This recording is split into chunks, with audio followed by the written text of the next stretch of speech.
नमस्कार आप सभी को। मेरा नाम है अशोक वीर यादव एडवोकेट और मैं आप सभी के लिए लीगल एडवाइस पर वीडियोस अपलोड करता हूं, जो कि आप सब लोग उससे जागरूक होते हैं और जानकार होते हैं और आपको एक नए कानून की जानकारी होती है।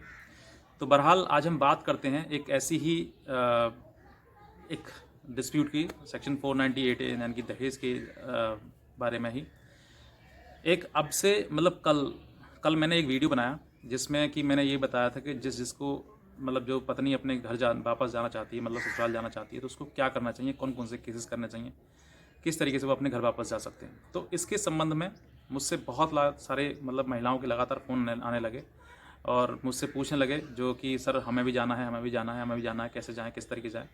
तो यहाँ पर जो मेन चीज़ है, इन सब लोगों से मैंने एक सवाल पूछा कि आपने किया क्यों था। सेक्शन 498A का दहेज का मुकदमा है, वो आपने किया क्यों था।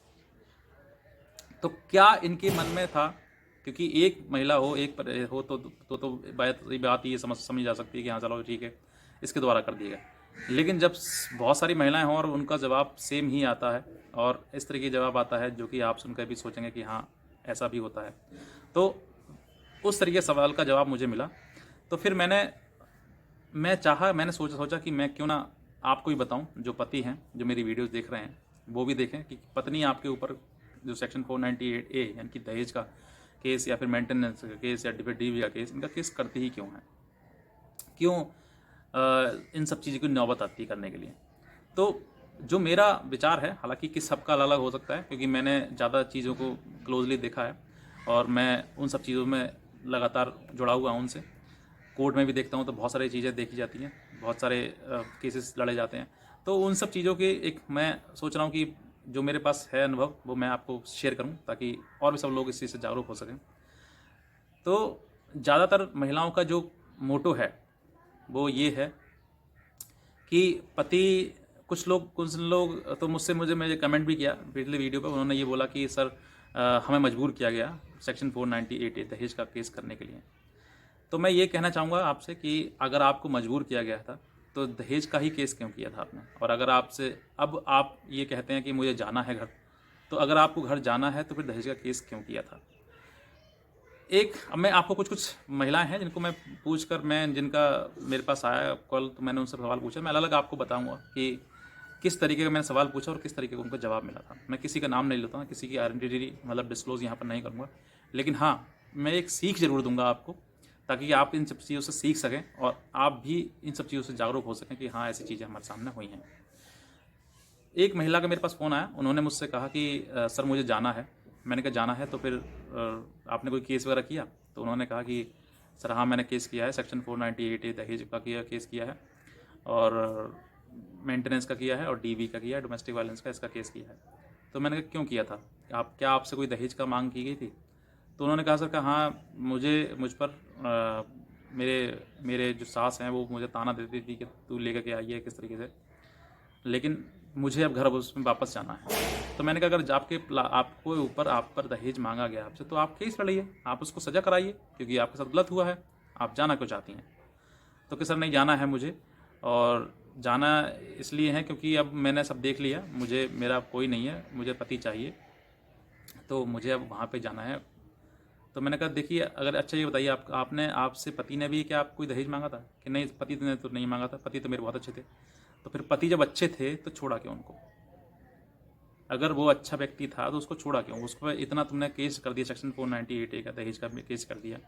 अब उसने जमानत कराई है, तो जमानत में कितनी परेशानियाँ आती हैं। उसके माँ बाप भाई बहन जितने भी हैं सबको तुमने कोर्ट में ला के खड़ा कर दिया।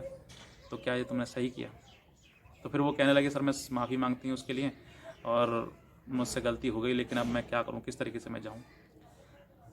मैंने कहा अब ये गलती हो गई है तो उस गलती का कहीं ना कहीं समाधान देखिए। लेकिन आपने ये गलती करी, आपकी तरह बहुत सारी महिलाएं हैं जो गलती करती हैं और गलती के बाद फिर बाद में पछताना होता है, लेकिन पछताए होत का जब चिड़िया चुंगे खेत।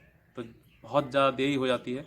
जिस समय पर आपको वहाँ पर रहना चाहिए साथ में, और वहाँ छोड़ के घर लड़ाई झगड़ा किसी प्रकार से छोटी छोटी बातों पर मनमुटाव पर। एक और फ़ोन आया जिसमें ये बताया गया कि सर हमारे विचार नहीं मिलते आपस में, इसलिए हमने। तो मैंने कहा विचार नहीं मिलते तो दहेज का मतलब क्या है इसमें। अगर आपका विचार नहीं मिलता, आपकी और चीज़ें नहीं मिलती, तो फिर आप डाइवोर्स के लिए जाइए, सीधे डायरेक्ट म्यूचुअल डाइवोर्स करिए, या फिर एक्स जो एक्सपर्ट है वो ले लीजिए, एक तरफा लीजिए, लेकिन वहाँ नहीं जाते हैं, वहाँ पर उसको प्रताड़ित करते हैं और खुद भी प्रताड़ित होते हैं। ऐसा नहीं है। देखिए एक चीज़ मैं आपको बताता हूँ कि जो दुख देता है ना दूसरे के लिए, वो सुखी कभी नहीं रह सकता। आप भी अगर आपने केस किया है और आप पत्नी हैं, तो अगर आपने केस किया है और आप ये सोच रहे हैं कि मैं सुखी रहूँगी, सुखी आप भी नहीं रह पाएंगे। ये अपने दिल पर हाथ रख के पूछ लीजिए खुद से कि मैं भी सुखी हूँ क्या? आप बिल्कुल भी, आप भी सुखी नहीं हैं। तो जहाँ पर पति पत्नी का दोनों का संबंध होता है, आप पत्नी जो मुकदमा है, मुकदमा करने के बाद अपने मायके में पहुँच जाती है और पहुँचने के बाद फिर उस चीज़ के लिए पछतावा करती है या फिर किसी चीज़ को सोचती है। तो आप सोच कर देखिए क्या आपकी ज़रूरत इस मायके में है? आपकी ज़रूरत वहाँ पर है जहाँ पर जो आपका कोई इंतज़ार कर रहा है, इससे आपकी शादी हुई है। अब यहाँ पर सवाल आता है कि सर वो हमें रखना ही नहीं चाहता है, तो रखना नहीं चाहता। अब ये कि अब अगर ज़्यादा ही डिस्प्यूट आपका बढ़ गया है तो बेहतर है कि आप अलग हो जाएं, और अगर छोटा मोटा डिस्प्यूट है तो बेहतर है कि एक दूसरे को समझें। अगर गलती आपसे हुई है, अपने आप को मन से सोच कर देखिए कि गलती हमसे हुई है क्या। अगर आपसे गलती हुई है तो आप खुद उसको सॉरी बोलें, और ये जो सारे केस है ना, इन केसेस को वापस लें। और अगर आप सोचें कि मैं नहीं माफ़ी मांगूंगी, मेरी ईगो हर्ट हो जाएगी, तो साहब लड़ते रहिए। समय मुकदमा ख़त्म, पूरा जीवन भर नहीं होगा आपका, पूरे जीवन भर लड़ोगे आप, लेकिन आपके समाधान है वो कभी नहीं निकलेगा। जो मूर्ख लोग होते हैं ना, वो ऐसी घटिया हरकत करते हैं। अगर आपने केस कर दिया सेक्शन 490 का, तो लड़िए, जीत जान से लड़िए, और उसको परिवार को सजा कराइए, जिसने भी आपसे कहे दहेज के लिए कहा है। मैं सभी के लिए हूँ, मैं किसी एक के लिए नहीं हूँ। ये चीज़ें है, अगर आपने आप पर किया गया है तो आप उनको सज़ा दिलाइए, और एविडेंस के साथ में अपना केस कराइए। जो सोच रहे हैं केस कराने के लिए, वो कराइए, सोचिए मत। लेकिन हाँ, सच के आधार पर अगर आपसे मांगा गया दहेज, आपको प्रताड़ित किया गया है, आपके साथ गलत किया है, तो आप ज़रूर कराएं, लेकिन वहाँ फिर जाने की ना सोचें बिल्कुल भी। उसको सज़ा ही कराएं। आप ये सोचते हैं कि मैं उसको प्रताड़ित भी कर दूं, उसको परेशान भी कर दूं, उसके परिवार को पूरे कोर्ट में ला खड़ा कर दूं और जाना उसी के साथ में, तो ये क्या है? देखिए, नोक पर रख कर किसी को भी, पति हो या पत्नी, मैं दोनों के लिए कह रहा हूँ, ये नोक पर किसी को रखकर आप जीवन नहीं चला सकते। आप सोचें कि मैं पत्नी सोचा कि मैं अपने जूते की नोक पर या फिर तमंचे की नोक पर इस तरह की चीज़ों को उस पर रखूँ अपने पति को, तो बिल्कुल नहीं हो सकता। और या फिर पति सोचा है कि मैं पत्नी को अपनी नोक पर रखूँ, बिल्कुल नहीं हो सकता। आज के टाइम में सभी एक दोस्ती वाला व्यवहार चाहते हैं कि आप भी रहें और आप भी रहें। और लेकिन सबसे ज़्यादातर देखा गया है ये चीज़ें। मैं फैक्ट बताता हूँ, किसी को गलत लग रहा हो तो माफ़ी चाहता हूँ पहले ही, कि सबसे ज़्यादा लड़की भाग कर केस करती है। मतलब तुरंत जैसे आज झगड़ा हुआ, अगले महीना 2 महीने आपने उसने इंतज़ार किया, नहीं हुआ कुछ भी, नहीं फ़ोन आया, नहीं बुलाने आया, तो उसने तुरंत सेक्शन 498 दहेज का और मेंटेनेंस और DV 85 तरीके के उसने केस कर डाले उस पर। और फाइनल नतीजा क्या निकलता है? बर्बादी, दोनों की बर्बादी, समय की बर्बादी, पैसे की बर्बादी, मान सम्मान की बर्बादी, तो दोनों को ही लिया। अब सोच कर देखिए। मैं और बताता हूँ, एक मेरे पास और फ़ोन आया जिसमें ये बताया कि मेरी शादी हो गई थी। शादी होने के बाद जो बॉयफ्रेंड था वो मेरा बॉयफ्रेंड था, वो शादी से पहले था। तो इन सब बातों को मेरे पति को पता लगा, तो मेरे पति ने भी मुझे समझाया। मैंने मुझसे कहा कि चलो कोई बात नहीं है, मैं एडजस्ट कर लूँगा, लेकिन आगे ऐसे मत करना है, जो गलती आपसे हो गई है वो हो गई, कोई बात नहीं है। तो उसने उससे परमिशन ली कि मैं क्या अपने पुराने वाले बॉयफ्रेंड से बात कर सकती हूँ। तो पति ने कितना, पति मतलब सोच कर देखिए, उसने कह दिया चलो ठीक है, अगर तुम्हारा मन नहीं लगता तो अब तुम कभी कभी बात कर लिया करो। लेकिन बात करने की परमिशन पति ने दी, बात ठीक है, लेकिन उसके बाद वो पति के बिना बताए उस बॉयफ्रेंड से मिलने चली गई। तो आप पति सोच कर देखिए क्या उस पर रिएक्शन होगा, क्या वो सोचेगा कि उसने इतनी परमिशन दी और फिर भी उसके साथ में इस तरह के धोखा। वो बिना बताए मिलने चली गई, और पूछा गया जब उसको डांट पीट के तो उसको बताया कि हाँ मैं मिलने गई थी। तो ये सब चीज़ें अगर पति पत्नी करेगी तो सोच कर देखिए कि पति क्या करेगा। और उसने अपने फिर घर जाकर इसी चीज़ को इशू बनाकर घर वालों को गलत सच बताया, और फिर घर वाले इसको पक्ष में आ गए और सारे मुकदमे उस पर लगा दिए। सेक्शन 498A DV मेंटेनेंस सारे केस लगा दिए उस पर। और अब मुझसे पूछा कि सर मुझे जाना है उसके घर में, तो कैसे? ये मतलब कितनी छोटी समझ है, कितनी छोटी सोच है कि आप जिस व्यक्ति को दुश्मनी मोल ले लेते हैं जब आप मुकदमा किसी पर लगा देते हैं। मुकदमा ये कोई अचानक खेल नहीं है। ये आप सेक्शन 498 के दहेज का, इसमें 7 साल की सज़ा है। अगर इस तरीके के मुकदमा आप कर देते हैं और करने के बाद फिर आप सोचते हैं कि मैं उसी घर में जाऊं, तो आपने दुश्मनी मोल ले ली है। कैसे जा सकते हैं आप? मैं तो मतलब क्या बताऊँ आपके लिए कि जो इस तरीके की चीज़ें करते हैं, मैं तो ये कहूँगा बिल्कुल भी ना करें। दूसरा, घर परिवार चलाने के लिए केस की ज़रूरत नहीं होती है, कहीं ना कहीं तो टॉलरेंस की ज़रूरत होती है, अपनी क्षमता कुछ सहन करने की भी होती है। आपसे ससुराल में कुछ कह दिया तो क्या मायके में कोई नहीं कहता आपसे?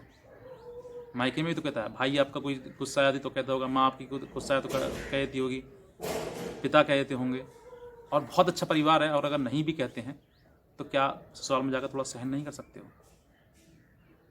घर परिवार पूरा जीवन आपको ससुराल में काटना है या मायके में, ये डिपेंड्स आपके ऊपर करता है। मैं बहुत कुछ कहना चाहता हूँ इस वीडियो के माध्यम से, लेकिन कह नहीं सकता हूँ, क्योंकि ये चीज़ें जो मुझे बताई जाती हैं मुझे बड़ा दुख देती हैं, जिसकी वजह से मैं समझता हूँ कि आप सबका घर परिवार बचना चाहिए। और जिस वजह से ये कोर्ट भी परेशान होते हैं, थाना भी परेशान होता है, वो सब लोग, आप पति पत्नी, पत्नी के परिवार वाले, पति के परिवार वाले, सिर्फ दो लोगों की वजह से परेशान हो रहे हैं। और जिसमें कि कुछ लोग तो ऐसे होते हैं जो पति होते हैं बेचारे बहुत सॉफ्ट हार्ट होते हैं, जिस वजह से वो सुसाइड तक कर लेते हैं या फिर अटेम्प्ट टू सुसाइड कर लेते हैं। रेट जो है आज के समय में सबसे ज़्यादा सुसाइड करने वाले का है वो लड़कों का है, जिसकी वजह से सुसाइड करते हैं। कोई पत्नी उसको चीट करती है तो कहीं पर उसको छोड़ के चली जाती है बिना किसी कारण के, तो फिर वो अकेले सह नहीं पाता, रह नहीं पाता है, तो फिर उसके बाद वो कहीं ना कहीं सुसाइड करने की सोचता है। वो कहता है जीवन में क्या रहा। वाकई सच बात है, जिसका घर परिवार नहीं तो उसका क्या है जीवन में? वो किस लिए क्या करेगा, किस लिए कमाएगा, किस लिए खाएगा? अकेले जीवन चट कर सकता है क्या? मैं बहुत सारी बातें इस वीडियो के माध्यम कहना चाहिए, लेकिन समझ मेरे ये नहीं आता कि जब जो लोग इस तरह की चीज़ें घटना घटित कर देते हैं और उसके बाद फिर वो उसी घर में जाना चाहते हैं। अगर वो इतना घर बुरा है तो छोड़ दीजिए ना उसको, क्यों उस घर में वापस जाना चाहते हो? आपने इतने केस भी कर दिए, आपने इतना बुरा भी कर दिया उसके साथ, फिर अभी उस घर में जाना चाहते हैं आप? बेहतर है कि आप अपने घर रहिए या डाइवोर्स ले लीजिए, कहीं और देखिएगा।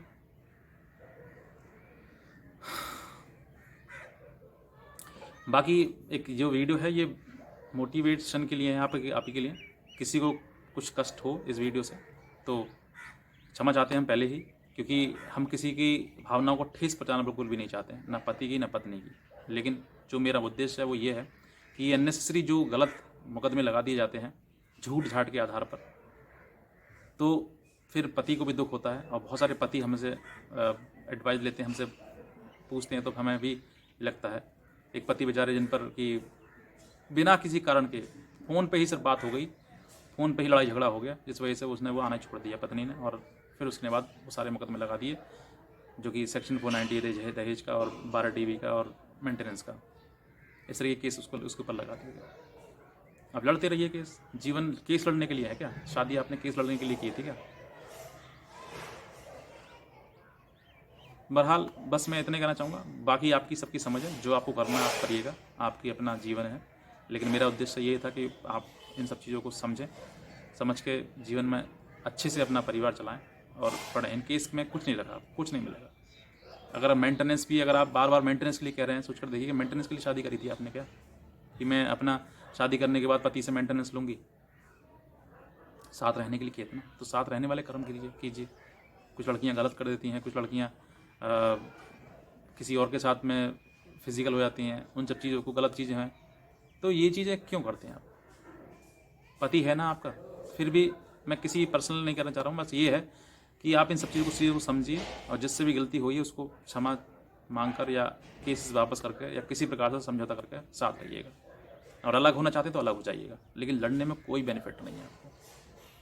सभी के लिए है, पति के लिए भी ये बात है और पत्नी के लिए भी ये बात है। तो दोनों समझें बात को और समझ के या साथ रहें या फिर अलग रहें। बीच में लटकने से कोई बेनिफिट नहीं है, just wastage of time, wastage of money, और मान सम्मान सब खत्म। आप अलग हो जाएंगे तो कम से कम आज न तो कल कुछ तो होगा, कुछ जीवन में तो आप आगे बढ़ेंगे।